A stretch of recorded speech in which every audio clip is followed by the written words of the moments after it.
Good evening, everyone. I'd like to welcome everyone to tonight's MSIG webinar, where we're continuing the series on textbook injuries. Each speaker will share their expertise on a specific sport and identify the most common injury or injuries from the sport. It's an honor to have the following AMSSM members serving on the speaker panel. Dr. Lauren Elson will give a presentation on dance. Dr. Melody Hrubes will give a presentation on breaking. Dr. Pierre Rouzier will make a presentation on yoga, and Dr. Robert O will make a presentation on CrossFit. My name is Fadhil Hussain, and I will be serving as the moderator for tonight's webinar. I'm a fourth-year medical student currently applying to PM&R from Ohio University Heritage College of Osteopathic Medicine, located in Athens, Ohio. After all of our speakers have shared their presentations, I'll serve as a moderator for a Q&A session at the end with all of our speakers. During the webinar, please enter any questions you have into the chat, and during the Q&A segment, I'll read each question aloud so the speakers can answer. Now, it's my pleasure to introduce Dr. Lauren Elson. Dr. Elson is board certified in sports medicine and physical medicine and rehabilitation. She attended Tufts University School of Medicine and did her residency at New York Presbyterian Hospital, Columbia, Cornell. And she completed a fellowship in sports medicine at Stanford University. A former professional dancer, deferring medical school to dance, and instructor of jazz, ballet, tap, hip hop, African, swing, and salsa, she understands the goals and challenges of the physically active patient. She is a board member of the International Association for Dance Medicine and Science, the Boston Dance Alliance and Abilities Dance Academy. Dr. Elson is the chair of the Freelance Dancer Independent Dance Committee for the Dance USA Task Force on Dance Health and served on the programming committee for the Performing Arts Medical Association. She has lectured nationally and internationally on dance health and injury prevention to dancers and professional organizations. She continues to perform with the Cambridge Dance Academy. Dr. Elson, you have the floor. Thank you so much. I'm really excited to be here tonight sharing what I love, which is dancing. And we mentioned the overview already. So I'm going to just start off with my dance journey. And my journey is a little bit unusual in that my parents put me into dance basically because they don't want a sickly child. I was allergic to everything outdoors, and when I was 2.5, they stuck me in my first dance class. I was not a natural dancer. I was actually pretty terrible, to the point where my ballet teachers made fun of me until I stopped dancing. But I loved tap, and through high school and college, I became more and more involved with every form of dance that I could possibly find.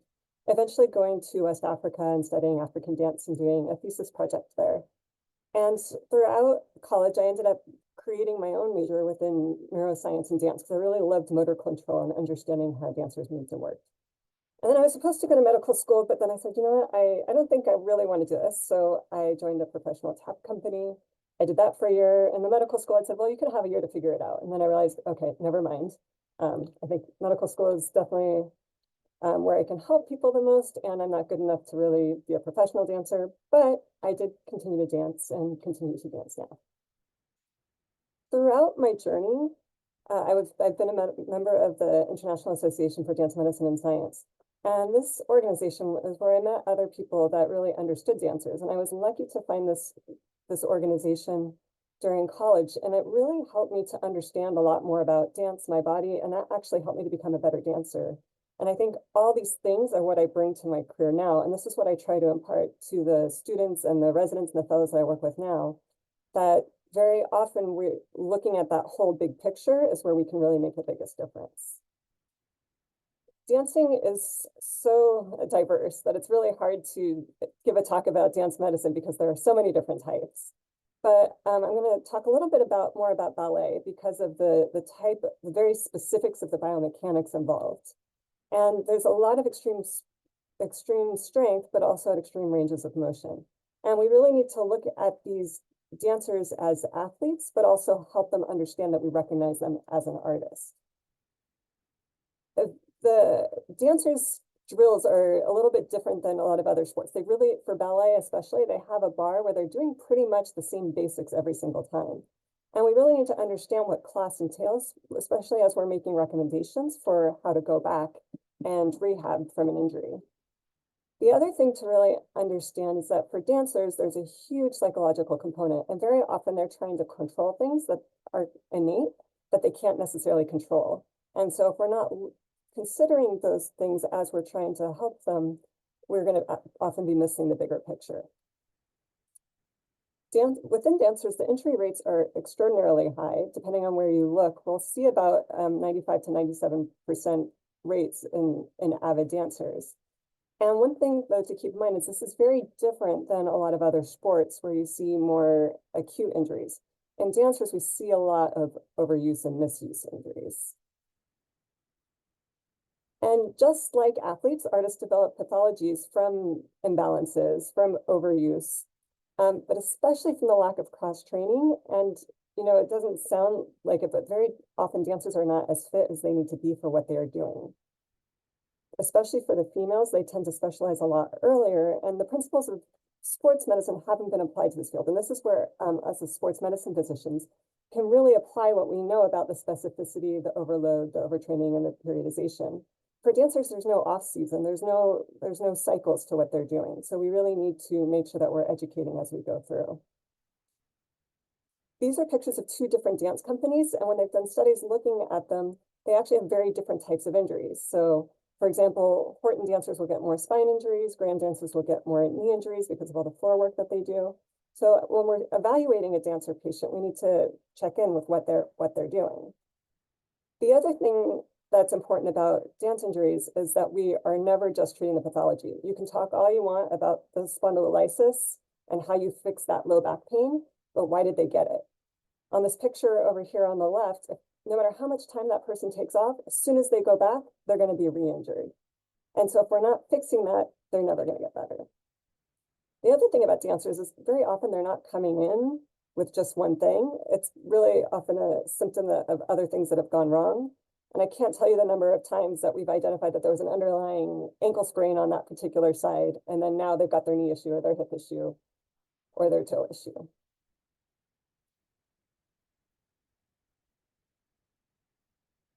One of the things about dancers, especially ballet, and then also some of the traditional Indian forms of dance, is that they try to force a turnout. So the dancers try to stand with their legs rotated out to the sides.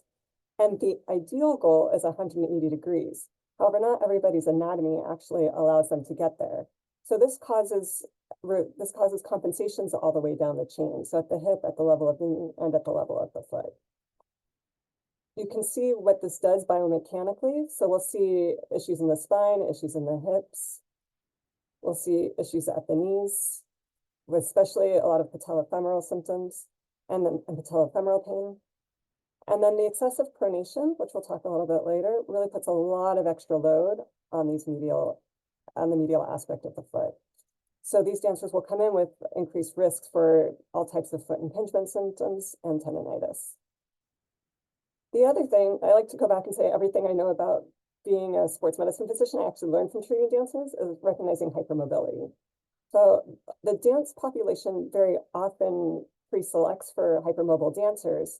And I always call it the greatest blessing and the greatest curse. It really allows them to do a lot artistically, but if they don't control it, this can be a huge issue.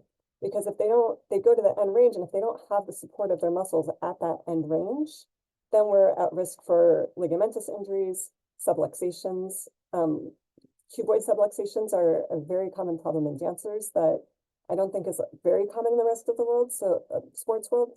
So that's one thing that you want to know about. And then we also see a lot of dancers standing with their knees hyperextended, which is kind of a desired aesthetic in certain types of ballet pieces. But especially when they're on point, if they don't have the compensation, if you don't have the equal amount of recurvatum here as you do plantar flexion there, the center of balance is not going to be over the toes and they're not going to be able to balance. So we really need to make sure that their base of support is right over their point. The other problem with hypermobility is that you get a chronic anterior glide of the talus, and this can cause ankle impingement symptoms and knee pain. So for my dance-specific injury, I chose dancer's tendonitis because it has the name dancer in the title. And so dancer's tendonitis, or tendonitis of the flexor hallucis longus, this tendon here, is a common injury in dancers and probably less common in other sports. The dancers will present with posterior medial ankle pain, especially with plantar flexion. And sometimes they'll even get great toe triggering. So when they move their big toe, they're going to feel discomfort here in the back of the ankle. There's a functional hallux rigidus that you'll see that depending on if you do some myofascial release or take the slack out of the joint, then you will be able to get full range there. And often it's not alone. It comes from those dancers standing with their feet pronated. And when they come in with this, we want to identify the intrinsic and extrinsic risk factors that led to it. Again, if we're not looking at like what they're doing for footwear or what's been happening with their rehearsal and competition, we're not going to be able to fully treat it. When I see a dancer for exam, we're always looking at their alignment, checking a Baton score if they seem to be hypermobile, looking for symmetry. Looking for a dancer's flexibility is hard because they're all going to be very flexible. So really making sure that it's symmetric. And then looking at their functional and provocative mobility, looking at restrictions above and below. And then the Thomason's test, this one is spelled wrong, there's only one S in it. And I was looking on Google for a demonstration, and only people who trained with Bill Hamilton actually talk about this, but I couldn't actually find a video. But basically, you have the ankle in plantar flexion, raise the big toe, and then move the ankle into dorsiflexion. And if the toe kind of straightens back out, that means the FHL is too tight. Whereas if you can keep it in a dorsiflex position, then that's normal. When we're thinking about treating the dancer, we want to think about our foot core, our toe yoga. Not all physical therapists are trained in this. And then activity modifications. If you tell a dancer to stop dancing, they're not coming back to see you and they're not going to listen to you. So it's vitally important that you say, well, you can go to class, but you actually have to sit down and do floor bar. Or you can go to class and do bar, but you can't jump. So we always want to tell them what they can do, not only focus on what they can't do. And then if you don't have a dance-specific PT to work with, find one. Because if they can't help with dance-specific training, if the patient has pain with dancing, they're not going to get better. And I can't tell you how frequently this happens. And then understanding what's out there, like gyrotonics, other somatic therapies, dancers tend to resonate with this. And so they'll be very thankful for these types of things that will help with their neuromuscular re-education. And even though this isn't about the toe, I think this is or the FHL, this is very telling. In the olden days, people would come in with a snapping hip. Back then, they would just say, oh, you have a snapping hip, let's inject it. Well, 40% of them got back to dance at the prior level, and only 70% of them got back to dancing. Now the answer is dance-specific PT. You take all the dancers, they come in, this is a chronic not overuse or misuse injury. You put them with dance-specific PT, 100% of them got back to dance with no interventional treatments. So in summary, dancers have a high risk of injury, and the ballet dancers, especially the foot and ankle. Overuse and misuse injuries are very common, and the compensation patterns and incorrect technique are what lead to the injury. And we really have to rehabilitate the entire chain. So thank you for having me. I look forward to the next presentations. Thank you, Dr. Elson, for your presentation. Now it's my pleasure to introduce Dr. Melody Hrubes. Dr. Melody Hrubes is a sports medicine physiatrist and medical director of the Performing Arts Collaborative at the Hospital for Special Surgery. She currently serves as lead medical for Team USA Breaking, team physician coordinator for the United States Soccer Federation U17 Women's National Team, medical director for the Radio City Rockettes, and works with multiple Broadway shows and companies. Dr. Hrubes serves on the board of directors for the American Medical Society for Sports Medicine and as president of the Performing Arts Medicine Association. She is co-chair for the Dance USA Task Force and Dancer Health Executive Committee, and a fellow of the American College of Sports Medicine. She is also an active member of the International Association for Dance Medicine. And now, Dr. Hrubes, please take it away. Thank you for that very kind introduction that I wrote. If you want to make sure you're getting stuff in, then you gotta tell people what to say about you. Let's see if this gets us where we're going. How does it look? Does it look okay? All right.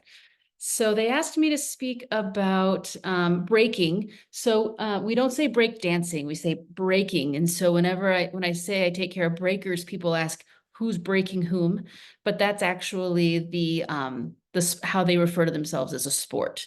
So I don't have to say much of this because you introduced me. I do I live in New York City, and as a sports med doc who takes care of performers, I have the opportunity of, I'm currently the medical director for 21 Broadway and off-Broadway productions. So that's a fun part of my job. So I have no disclosures. Anytime I speak about breaking, I really want to talk about my crew. So in breaking, you have a team, like we have a medical team. We know we don't take care of one person by ourselves. There's a group of medical providers or physicians or physical therapists that are helping us. So Jennifer Janowski and Kelly Barton Schneider are also physical therapists that take care of dancers. So a lot of the times I speak about breaking, I'm speaking with them, or I'm sharing slides that we have developed together. So I just want to make sure I acknowledge my co-presenters.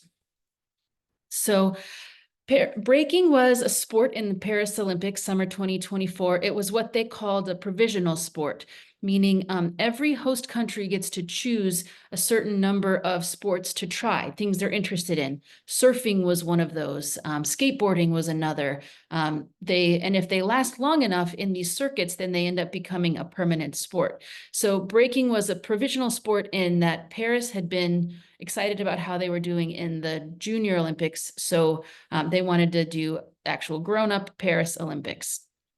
So the Team USA breaking as of 2023, January 2023 was this crew. So about 14 athletes. And so it wasn't yet a well-organized sport in the US.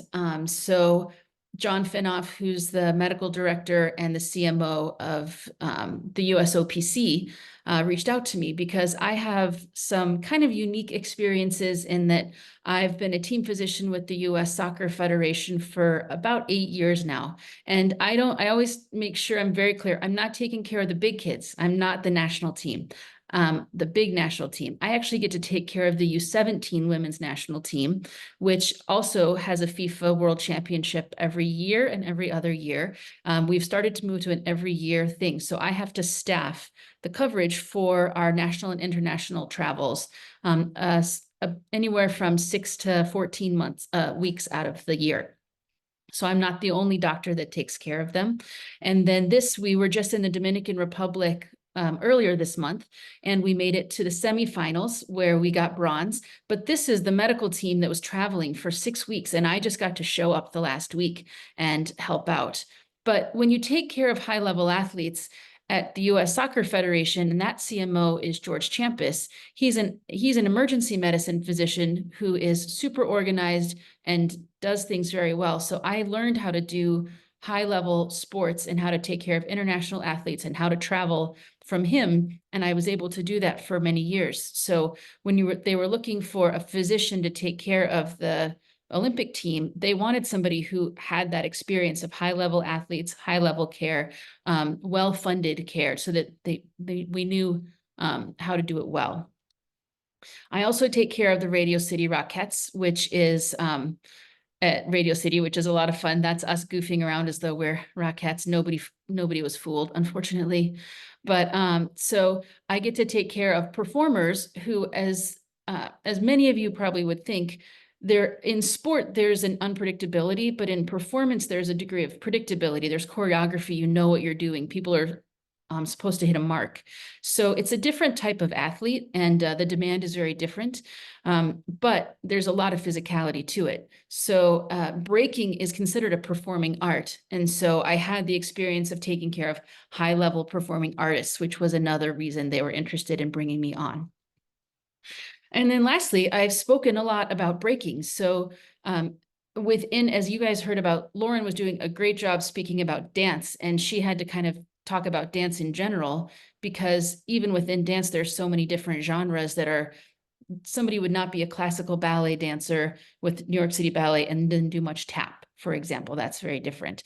So I was trying to teach more other medical professionals about breaking so that people would feel comfortable taking care of this emerging sport, because we want more people to be able to take care of these high-level athletes or these developing athletes. So because of that, I was asked to be the lead physician for or the lead medical for Team USA breaking. And so that actually happened January 2023. And so there's not a lot of time because the Olympics were, of course, going to be July 2024. So we had about 18 months. We had 14 people from all over the country. Somebody lived in Canada. And so we weren't practicing and rehearsing together. And also breaking is an individual sport. So everybody, while they were teammates, it was similar to gymnastics where they were competing against each other for positions, and there was no team event. So it was really, they knew there were 2 spots for men and 2 spots for women, maximum per country. And so I met up with them as often as possible at competitions where they all were. And that's how I tried to build my relationship with them as a team physician. So for me, I think a team physician, the best part is actually the relationships that you get to have with the athletes and with the rest of the medical team. So I not only got to know amazing people who were breakers, but I got to know amazing people who were taking care of breakers. And so that to me is what makes it so great, is getting to take care of these people with other people who are awesome. So we did end up qualifying 4 Olympians, which was pretty exciting because that's the maximum any country could have. And Victor on the left, B-boy Victor, he ended up taking bronze, which was exciting. Really quick, just some breaking background. It originated in the 70s in the Bronx. It's a style with an old school or hip hop along with popping and locking. And the term breaking comes from the breaks in the music. So a B-boy or a B-girl is a person who breaks. And a crew is a team of breakers who compete. That's their social relationship. A super crew is when high-level members of different crews compete together. And a battle is a competition. Throwdown is when a breaker just starts breaking. And if you crash, that means you fell out of a move. A set is a choreographed sequence of moves, which was frowned upon, and you got points deducted if you had choreographed your moves in breaking for the Olympics. And a call out is when a breaker challenges another. And a cipher is if you see people breaking, the people around them have formed the cipher. It's just a group that's formed. So top rock and up rock is a standing move. The go down is when you transition. Footwork and down rock, this guy's doing a CC because his legs are creating 2 Cs. Freezes are very popular. You try to plan those with the music. And transitions, ways to smoothly combine different elements. And power moves, that's the one that got a lot of points in the Olympics because they would really get the crowd involved. And tricks also would be something you could add to a power move to make it look even cooler. So this is B-boy El Nino. He's up in Boston. Lauren probably has heard of him. He's got his own studio there. So in breaking, there's chronic instabilities, joint hyperextension, patellar dislocation, ankle instability, radiculopathies are common, peripheral nerve entrapments, fracture non-unions if they don't rehab it correctly, tendinopathies, spondylolisthesis, muscle strains, tears, and concussion. And pay attention, you just saw El Nino, or his name is Alex, do a head spin, and that's something we'll talk about later. So as you can see, he keeps going, he's doing all that stuff, and then the person who he's battling has to wait until he's done and steps off before they get to respond. So I like to show this video. This is Sunny. So Sunny was the only local athlete to me because she lives and trains in Queens, and I'm in New York City. So she was the one I got to know the most. And I like to show this video because when we talk about injury risk, we talk about some stuff, but don't mess with the B-girl's nails. So here she is doing all this really cool, just training, trying to get her skills up. But she's not mad about crashing. She's not mad about falling out of moves, but at the very end, you can see what she's really upset about is that nail. This is B-boy Jeffro, or Jeff. I like to show this video because what you can see is he just throws down on the street. So a lot of these athletes learned how to break on concrete. And you can imagine that would be difficult on your skin. It's not very cushioned. It's hard on your back. It's hard on your arms. It's hard on your knees if you're one of the people who go down a lot. This is B-boy Morris. So most common injuries are sprains, strains, and tendinitis. That's 90% of a person's injuries are going to just be sprains. But we do see fractures and dislocations, and when they happen, they're pretty traumatic. I like to show this slide of tape because honestly, when you're taking care of a breaker during a competition, you don't have very much time, because if they sublux their radial head, or if they sublux their shoulder, or have a large bruise, there's only so much you can do. You have less than a minute usually to analyze, take care of, and see if they're safe to go back. Because in a battle, it's usually 1-1, and then they go again, and it's usually 3 different battles. So they have to, if they get injured in the middle of that, you have just the time that the other breaker is responding. So it's very, very fast. It's very loud because there's music. You're right by the speakers, and it's often dark.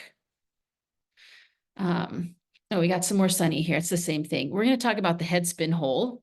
You also got to work about neck sprains, break dancers, bursitis, and they're less frequent than the upper or lower body injuries. But I like to show this because there's a great case study. So the head spin is spinning while in your headstand, and it's due to chronic inflammation from repetitive head spins.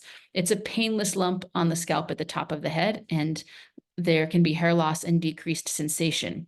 So someone actually did an MRI of this, and you can see how it's really just a callus. The skull itself is fine. It's just a callus subcutaneous tissue and a thickened skin. And so now there are tools that are developed called the head spin hat. I will say a lot like the guy who won gold, when he does a head spin, you know he's going to do a head spin because he wears a hat. It is not one of these hats, but they're very good about protecting their heads now, because a lot of these people also have modeling contracts, or they have sponsorships where they want to look good. So it's not a badge of honor to have a bald spot anymore. And this is our last Olympian that I haven't shown yet. This is logistics. Her name is Logan. I like to show this one because she really calls out her opponent, and she's very dancey. You can see how she really gets her body into it. This isn't necessarily physically difficult, but she's very artistic. But then she really throws down, and you can see how they have to be both dancers and competitors and athletes.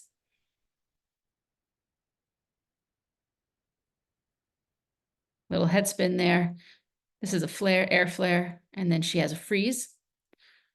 And notice how she's watching the person that she's competing against. She's competing against them. She's not competing against the judges. And she just faked that person out. They thought that she was done. She decided she wasn't. She had a little bit more to say. So she's just doing some footwork, some down rocks. And now she says, you don't have anything. Now I'm done. You can try. This is actually B-Boy Victor. I don't know if I'd shown him yet. He's the one who won bronze. So you can see how you can get a lot of upper extremity injuries, recurrent shoulder instabilities, labral tears, a lot of arms, a lot of tweak, a lot of torque on those arms. You can see his elbow right there. Okay, we're going to skip that so we have enough time for everyone else. And you're welcome to email if you have further questions.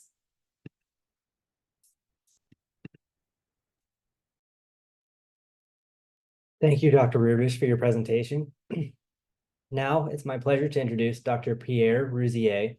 Dr. Rouzier was the head team physician at UMass Amherst for 25 years until his retirement in 2022, where he was also the associate director of the Sports Medicine Fellowship Program. He became a yoga instructor in 2022 and currently teaches at the Hampshire County Jail, as well as with the UMass basketball team and at other locations and studios. He's the author of the Sports Medicine Patient Advisor and loves to travel and adventure. Last spring, he did a solo bike tour from Key West all the way up to Canada. And now, Dr. Rouzier, the stage is yours.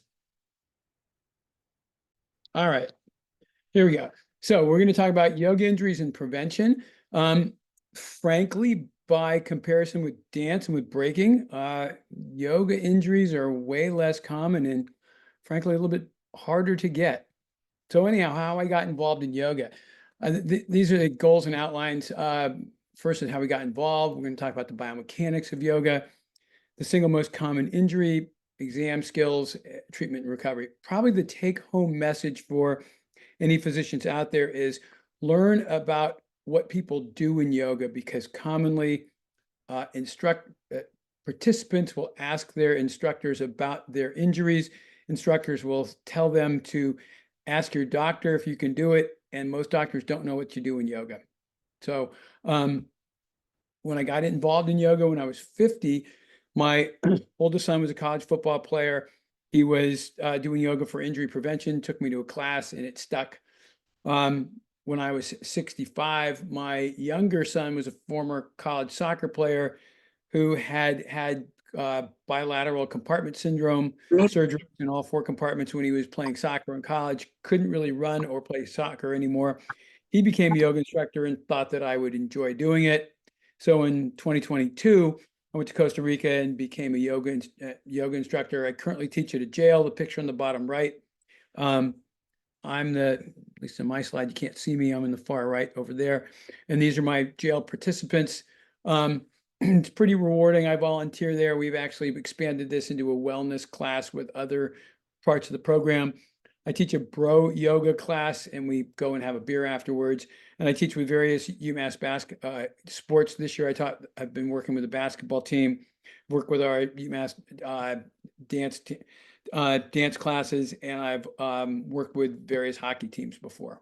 So first question is, what is yoga? Yoga is the yoking of mind, body, and spirit. It's the pulling everything together.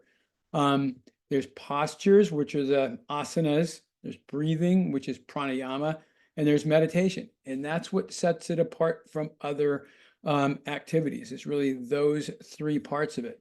Yoga itself is thousands of years old, but it's really modern postural yoga. Started in the 1900s in British colonized India. It started as basically a physical as a physical education class for young Indian men.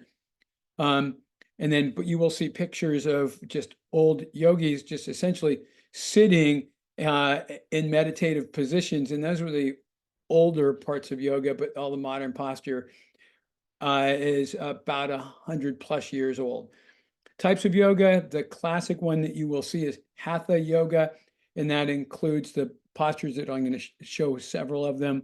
Vinyasa, which is a flow of yoga, power yoga, hot yoga, etc. Then there's Bikram yoga. I had said I did some Bikram classes about 10 years ago. I'm 67 right now. The room was full of basically young women in their mid-20s, and I was probably as old as their father or grandfather. And I quoted, and that was where I said, well, this is where old people go to die. And Ashtanga yoga is a strict routine of postures. Iyengar yoga is essentially Hatha yoga, but it's really based on perfect alignment of your postures. Kundalini yoga is awakening your dormant emotions. So who does yoga? In general, in the United States, it's 85% female, 15% male. And again, most important is when an instructor tells the participant to ask your healthcare provider if it's okay to do yoga. That's what you just need to learn what's out there and what they're doing. So we're going to talk about the biomechanics of some postures. This is called Sukhasana, or easy seated pose. And this is how most people sit. But if you're a male and you have the male pelvis versus the female gynecoid pelvis, and if you have deeper hip sockets, it is hard to sit in this position, and it's can be quite uncomfortable, especially if you get older. If you teach this to a group of hockey players, there are 2 or 3 people in the room that can do much of these postures, and they're the goalies, because they have, through essentially Darwinism, they've been able to be the ones that are very flexible, can go down for a puck, and the rest of hockey players have hip impingement and can barely get their knees off to the side. So as we're using your core to sit upright, we're externally rotating our hips. We've got our feet crossed in front of us. This is classic downward dog. As you can see, we're stretching the hamstrings, stretching the calves. You're putting your weight on your wrists and on your hands. People who have chronic wrist injuries have some problems doing downward dog. This is dancer's pose, and you can see this is a more sophisticated dancer's pose, where the person is reaching with their right arm above them. And essentially, this is a balance pose, balancing on their left leg, It's a strength pose for the standing left leg. It's a quad stretch on the right. And this particular person is needing to hyperextend their back to reach backward to grab their foot. Most people are putting their arm behind them and pulling their foot toward them. So people who have problems like spondylolistheses going into back extension have problems with this. This is revolved crescent lunge, and try to get rid of a few things. And you have the person with their right foot forward, left is back, stretching your calf and Achilles and hamstring on the left, and you are rotating your trunk over your left knee. So you're getting trunk rotation and basically twisting your head up to the sky toward the ceiling.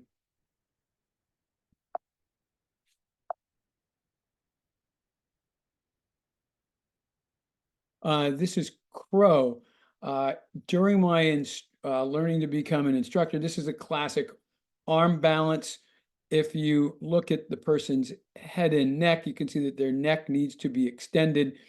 This is a pose, as you suspect. When you're younger, it's easier, particularly for me. I've had C-spine surgery where I have C5, 6, and C6, 7 fused. I can't extend my neck. So whenever I try to do this, my head is leaning forward and I'm basically toppling over. It's been said that you don't get good at arm balances unless you're willing to lose teeth. This person is demonstrating headstand, and this is the skeleton of doing headstand. This is handstands.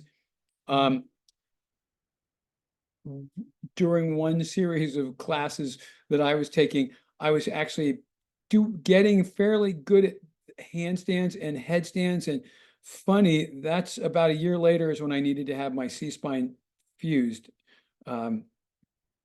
So what is the single most common injury? The answer to that is, like many things in life, is it depends. Who gets hurt? What are they doing? And where do they get hurt? A lot of the research out there is not great. If you Up to Date has a very good summary of yoga and yoga injuries.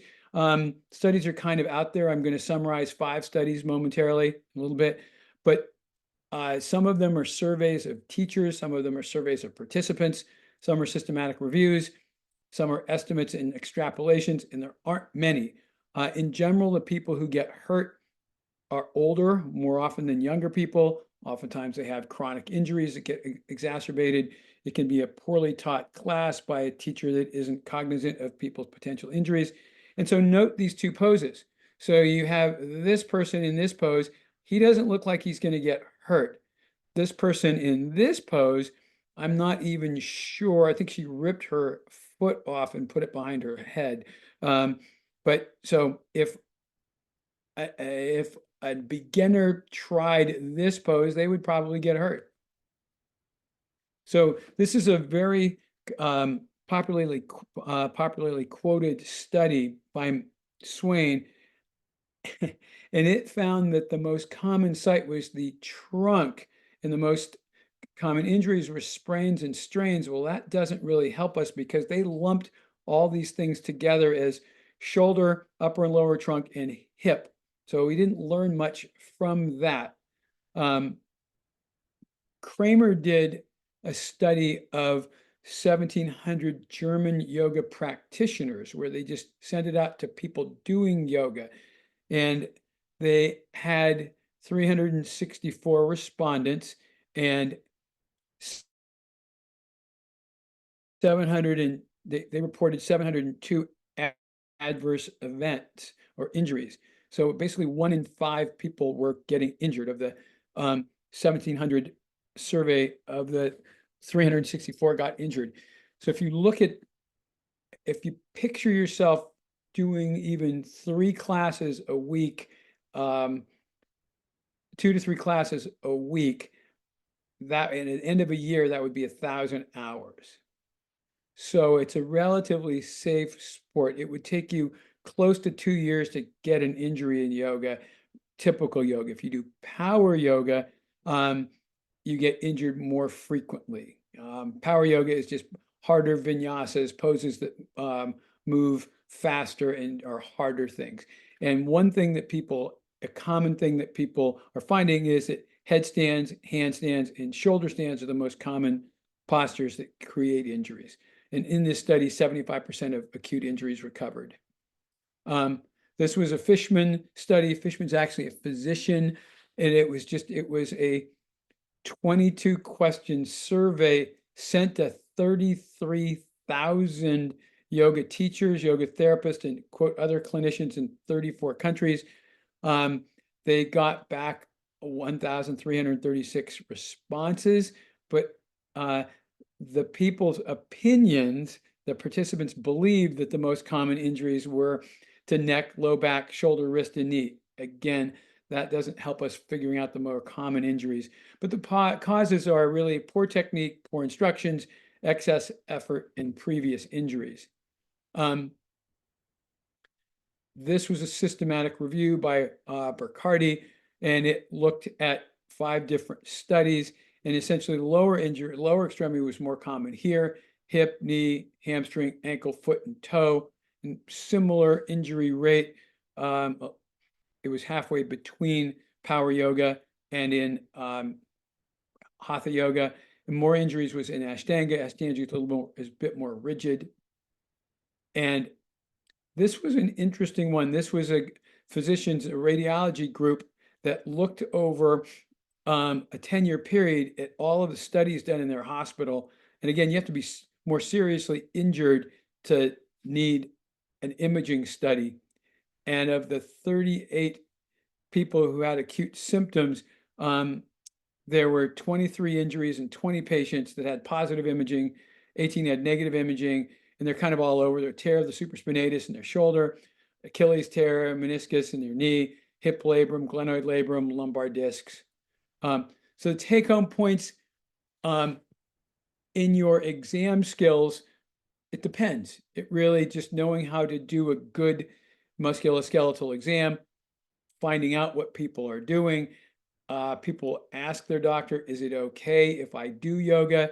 Your teachers will say to ask your doctor, but really have your patient tell you what they're doing. The gentleman who's sitting in Sukhasana or easy seated position, you can tell it's hard for him to get his knees toward the ground, but it's way different than the person on the right-hand side. So again, ask people what they're doing. And if you're more interested in, I'm very interested in the biomechanics of yoga and the essentially kinesiology of yoga. These are some very good books. I wouldn't spend a lot of time trying to do literature research on yoga injuries, but these books are quite good. You want to take a look at these. So I am done. And here are references. Thank you, Dr. Rouzier, for that presentation. Now I'd like to introduce our next speaker, Dr. Robert C. O. Dr. O went to medical school at Boston University and completed a family medicine residency in Fort Belvoir, Virginia in 2001. He is a former program director of family medicine. Dr. O found CrossFit while deployed to Iraq in 2007 with his first WOD called Pelin. He was hooked ever since then, and after a mid-career change, he completed his sports medicine fellowship in 2014 to help people engage in lifestyle changes for optimal health. His passion for sports medicine and CrossFit led him to complete his CF Level 1 course 2 times and recently completed his CrossFit Level 2 training in 2023. He currently works at the VA Palo Alto, where he is Chief Wellbeing Officer and also practices musculoskeletal medicine for veterans as well as active duty Navy SEALs and Special Forces. Dr. O is Clinical Associate Professor affiliated at Stanford University, where he trains both general internal medicine residents in primary care as well as PM&R residents and fellows. He continues to try to hit PRs in his gym at Mountain View, California, where he also coaches. He recently hit his deadlift and back squat PR, showing us that we can still hit PRs after the age of 50. Dr. O, over to you.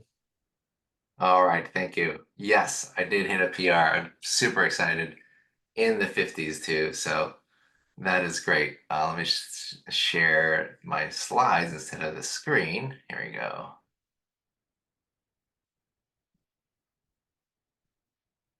All right, thank you. This is my outline that I'll talk to you about tonight. I did found CrossFit during my deployment, and I thought I was fit until I did a CrossFit workout. I was doing a normal gym rat thing, going to the gym, trying to flex my biceps and work my pecs. But apparently that wasn't enough. So I did this Helen WOD. We decided to do this workout because it was a girl workout. I was like, it can't be that hard. But unfortunately, it just about destroyed me. It's 3 rounds for time, 400-meter run, 21 kettlebell swings, and 12 pull-ups, and you're doing that for time. Back in 2007, I didn't even know what a kettlebell was, right? And now they're all over the map. So we use a dumbbell. I couldn't even do 2 pull-ups, so I had to use a gravitron. Even that, it took me about 60 minutes to finish this, and it just about destroyed me. And then I was like, wow, what the heck is this CrossFit thing? And I decided to explore it further. Got my level 1 training, did that two times, did my level 2 training, and now I coach and also an active athlete in my gym. So super excited to be here. Thank you for inviting me. When we talk about biomechanics, it's really hard, just like any of the sports that we talked about. And it's because CrossFit has a lot of variation of movements. And I think the theme of tonight is that you have to understand the athlete and what they do to understand their injuries. So movements that we do, we call it monostructural. We have weightlifting and gymnastics. We also have this concept of how to do CrossFit training of constantly varied functional movements performed at high intensity. And then we'll talk about what this Metcon means. So monostructural are basically these endurance type movements. Running, rowing, cycling, and ski erg are common ones. Barbell movements include Olympic weightlifting, also powerlifting. So like snatches, Olympic snatches, clean and jerks, deadlifts, back squats, presses, all sorts of presses overhead, and then thrusters, which is basically a squat into a press. And that's all done with a barbell. There's lots of gymnastics moves, so pull-ups and push-ups and squats and muscle-ups with the rings, handstand push-ups. We get on our heads a lot. We use our shoulders at weight-bearing joints, and we do plyometrics such as box jumps. So those are the subtypes of movements that are common in CrossFit. The philosophy is constantly varied, that this is varied movement. So you can have a whole host of different movements from monostructural to barbell to gymnastics. And it's mainly functional movements. We call those 2 joint movements that we can do that was normal parts of life. For example, a deadlift is simply just picking up something off the ground. Thruster is basically taking a luggage that you take from the ground and put it in an overhead compartment. So those are the things that we consider as functional movements and often 2 joints. High intensity is relative high intensity. You can't go at 100% of the time. And so it's relative in high intensity to you. And then we talk about this Metcon. It's short for a metabolic conditioning workout. And there's a couple of times or task domains and modalities that we use. Common acronym is AMRAP, as many rounds or reps as possible in a certain amount of time. We also have a task, like you got to do this certain task in a certain amount of time. That's the Helen workout. And then those varied time domains, we can have a 2-minute workout up to a 60+ minute workout, depending on the workout itself. So very different. Understanding what types of movements will understand what types of injuries the CrossFit athlete will have. So if you like take a look at the literature, I gotta say the most common injuries we're gonna see is the shoulders, backs, and knees. And really the shoulders, we use the shoulders as almost a weight-bearing joint at times as we get on our heads and do handstand push-ups. We also do a lot of pulling maneuvers like hipping pull-ups and butterfly pull-ups, which I'll show you in the video on the next slide. We do a lot of overhead squats where we push barbells over our head and sometimes weights twice as much as our body weight. And that puts an excess load on our shoulders, especially when it's in external rotation and abduction. A lot of jerking movements of the shoulders, we call it the push jerks, pushing that barbell above the head, and all the overhead movements required. The back gets also injured too because of deadlifts. We do back squats, we do shoulder presses, we can have back extension injuries, we can have back flexion injuries. So all of that is involved, especially when we're doing Olympic lifting and also barbell movements. And finally, the knees do get involved, but that to me is not as common, but it's pretty typical when we're in a deep squat and we see some twisting and flexion of the knee, meniscal tears, etc. So this next video is going to show you the shoulder. That's actually me on the left doing what we call butterfly pull-up. I'm not the best at butterfly pull-up, but this is just a performance movement that a lot of CrossFitters use to get the chin over the barbell or the bar. And so it puts a lot of load, as you can see, from external rotation and that sudden downward movement of gravity for the shoulder. And so that is called the butterfly pull-up. So let's take a look at this next video is the deadlift. Whenever we do 1 rep max deadlifts, we're going to lose a little bit of mechanics because you're going to lose that mechanics for that 1 rep. So let's take a look. As you can see, it's putting this 1 rep max and the flexion here. Right, and you can see people rip hamstrings. You can see people back pain from deadlifts that they weren't used to or they just did too much. And then finally, this is one of the CrossFit athletes in a deep squat, and you can see this is a front squat maneuver. I don't know if this is a thruster or just the front squat itself. As you can see, that knee is in that deep flexion, and if you're trying to push yourself out from the bottom of that squat, sometimes that knee valgus could go in, or it could cause some twisting and cause some knee pain. I also had a recent athlete who just came off a box, and she tripped over the box and then twisted her knee, and then probably had a meniscal tear. So I was actually one of the athletes in the class when that happened. So I said, hey, you probably need to cool it off the boxes. So let's talk about what the most common injuries. If I had to like put one thing that is most common, I gotta say it's probably gonna be the shoulder and the biceps labrum complex. And so you can see this athlete, he's doing what we call a kipping pull-up. And again, it's that external rotation, abduction, putting a load on that biceps labrum complex. This is what we call the arch positions to get that swing maneuver and to get up over the bar for that pull-up. And so that is one of the motions that is used often in CrossFit.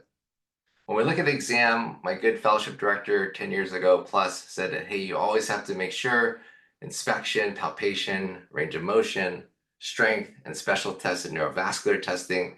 So you do have to go through all of that. We do commonly have rotator cuff injuries, but the real key to ensure what is the key pain generator is to differentiate most if it's rotator cuff or if it's biceps labrum. So just a little bit on the shoulder itself, if you look at the glenoid here with the scapula, if you look at the biceps, as the biceps go from extra-articular back to the intra-articular area here, it inserts into the labrum. And that is attached to bone. And so the weakest point when you're pulling on the biceps and your shoulders are not actively engaged is you're going to pull it at the point of least resistance, which is the area of the labrum. And the superior labral anterior to posterior tear happens here commonly because of that pull from the biceps and labrum. So when I do say labrum complex, I do mean biceps labrum complex. In 2023, not that long ago, about a year plus ago, there was this great article that came out that says, what are the best tests for SLAP lesions? Systematic review, meta-analysis with combination of maneuvers, American Journal of Sports Meds in 2023. You have that link there. And so it basically says you have to do 3 steps, so not too bad. So you do a biceps compression over the biceps. You do the O'Brien's test to see if there's any biceps complex tear. You do a biceps tension I primarily do the Speeds test. You can do the Jurgensen's. And then find the biceps provocation, to me, is the most specific test. If you have it, great, it's probably the biceps. If you don't have it, then you have to use these other 2 tests to figure out if you have a biceps test. And these, if you have all 3, you're more likely to have a biceps labrum complex tear. So let's take a look at this exam. This is one of the Stanford residents from PM&R that graciously provided his body. You technically want to have it the shirt off.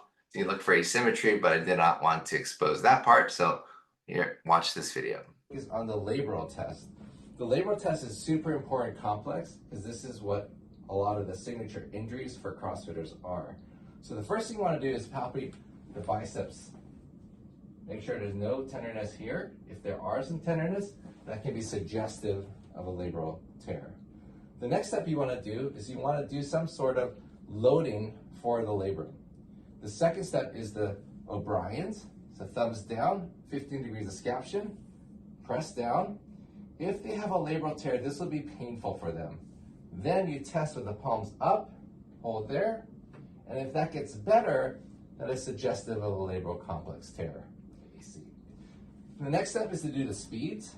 Speed test here. Make sure the elbow is fully extended. Press down on the palm and load the biceps. Okay, and the last labral test is the dynamic labral shear. What you want to do is put your arms here in abduction about 150, 120, and you're just going to move it from that 150 to that 120.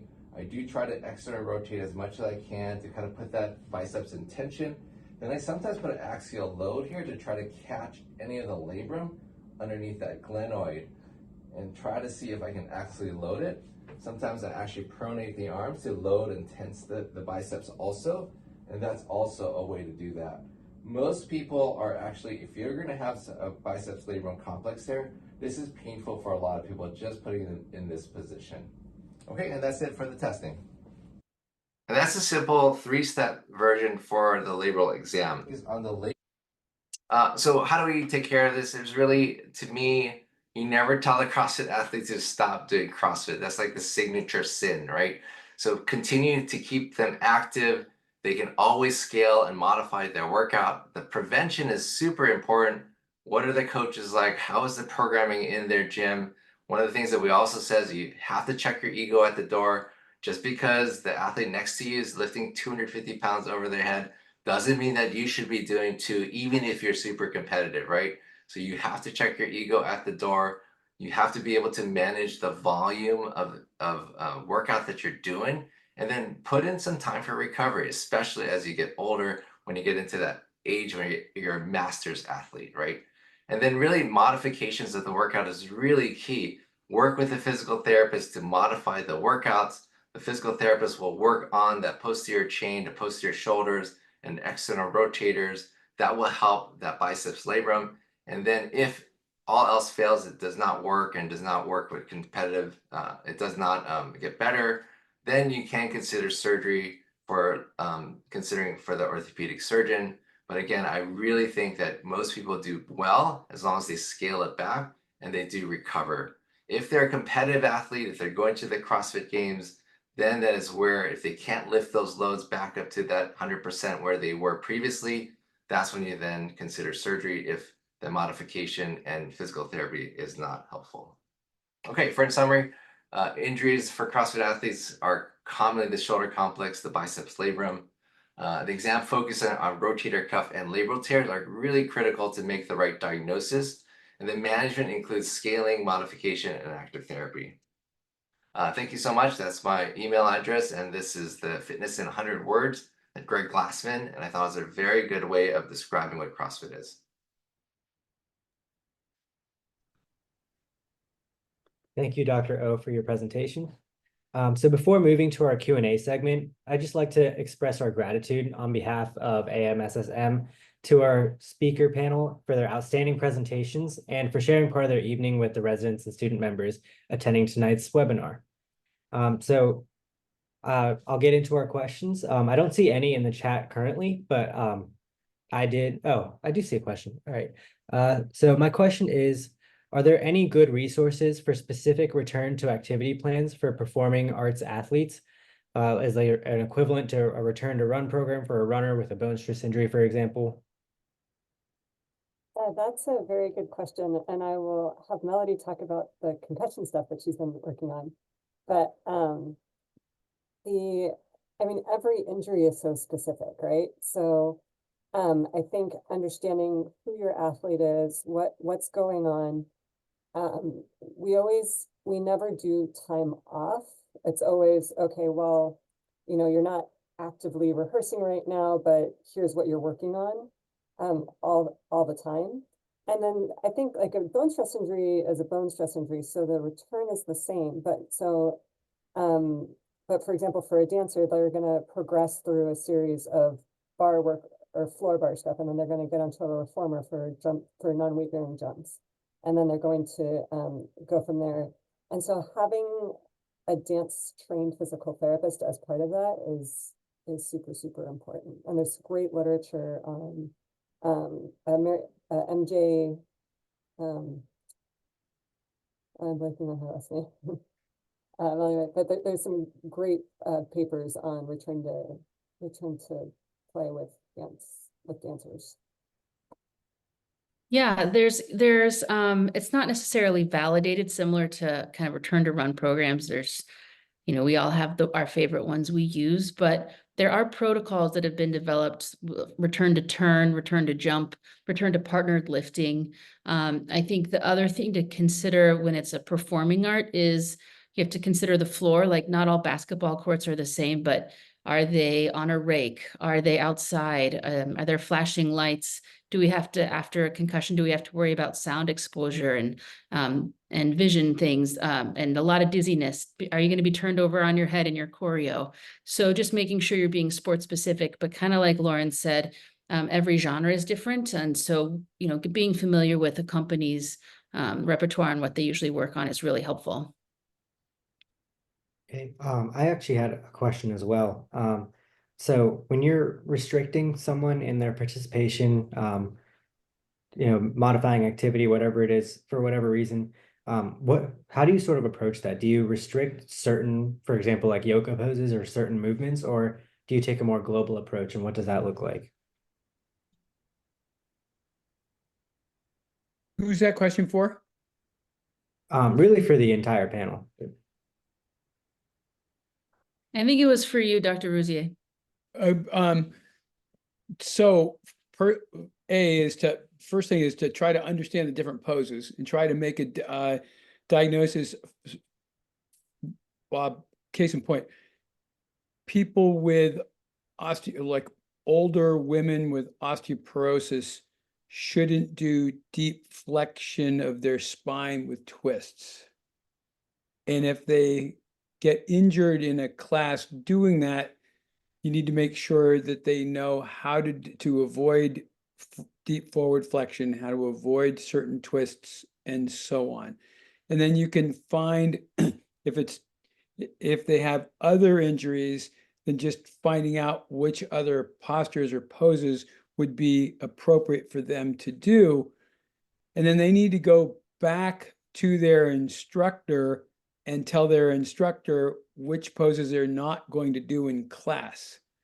So that makes it somewhat hard for a typical healthcare provider if they don't know what's involved in the class that they're doing. Does that make sense? So I get the luxury of actually coaching in the CrossFit gym and seeing them injured, right? And so I have a little bit of both. So it's kind of nice to see. Whenever I coached a CrossFit class, I always say, is there any medical issues or injuries I need to be aware of? Please let me know. And a lot of people, like, I had an athlete who had a shoulder surgery, and the orthopedic surgeon said, don't lift your arm over this for like 6 weeks. And I was like, really? That sounds kind of odd, right? And so I was able to say, well, why don't you perform, instead of overhead stuff, perform some back squats? And so you still get the stimulus of the class rather than overhead activity. And then we can still use you to continue to work out, because obviously she was there to work out. So it was great. And so it provides that feedback that I can do with my athletes in my class. And then some of the motions, like when I say, hey, if you're painful and it's an uncomfortable pain that you haven't realized, that might be an injury. So I really try to say, what is it? We do a lot of deep squats in CrossFit, and a lot of people have hip injuries and labral tears in their hips too. And I often tell you, hey, don't feel like you have to go into that specific pose or into that specific squat if it really starts bothering you and hurts you. So a lot of different things that we can do to modify, but keep them active is really, to me, the key. Yeah, I can give a couple examples right now. Dealing with 2 spondies from the same dance studio, which is a whole other issue in and of itself, the fact that that's happening. And we are working on trying to get in for that. But 2 different girls with 2 different sets of biomechanics at 2 different points in their injury, both interested in competing right now. So one of them is only allowed to attend in a brace which is controversial in and of itself, but she will not restrict as much as she would need to, so she's in a brace. One of the other ones, you know, is doing pretty well and is rehabbing, and so, you know, at this point of where she's at, we're letting her do anything that's not jumping. She has to bring her leg out behind her. She's not allowed to bring it up above 30 degrees. And so so I'm getting weekly updates from her physical therapist, and we talk about if there's any modifications that need to be made, and I'll check in about once every 4 to 6 weeks with her to reassess her physical exam as well. And so it's really, because if you take them out of what they're doing, they're going to be depressed and have a whole bunch of other issues that go along with it too. So we really try to keep people in the studios and really work on what else they can be working on. Right now we have a tap dancer that got a chronic exertional compartment syndrome in her anterior compartment from switching to a new pair of shoes that was required for her new show. But so right now she's rehearsing in her old shoes, and then we're going to build up tolerance in the new ones. So, you know, it's like, I mean, so you figuring out what the risk factors are and trying to modify those. I think also you want to think about what's at stake. So a lot of times what I tell my patients is, you know, is this dance class what's important, or is it your audition, or is it the Tony performance you have coming up next week? Like we need to prioritize. Like a lot of times we'll say, you know, it's not like we're in the Olympics, right? But then we were like, we've got to get you through the Olympics. So the stakes are very high. This is their one chance to maybe stand on a podium and get a big sponsorship. These are life-changing events. So the risks and benefits really change depending on the scenario. So you need to be cognizant of the context.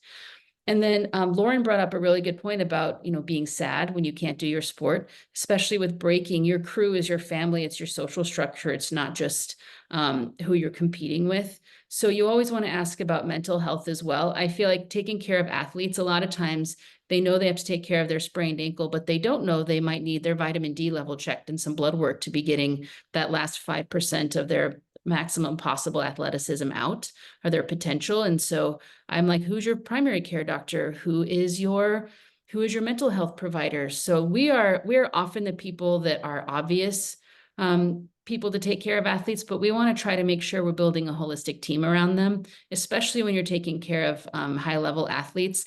There are resources available. You just need to be the one to introduce that to them.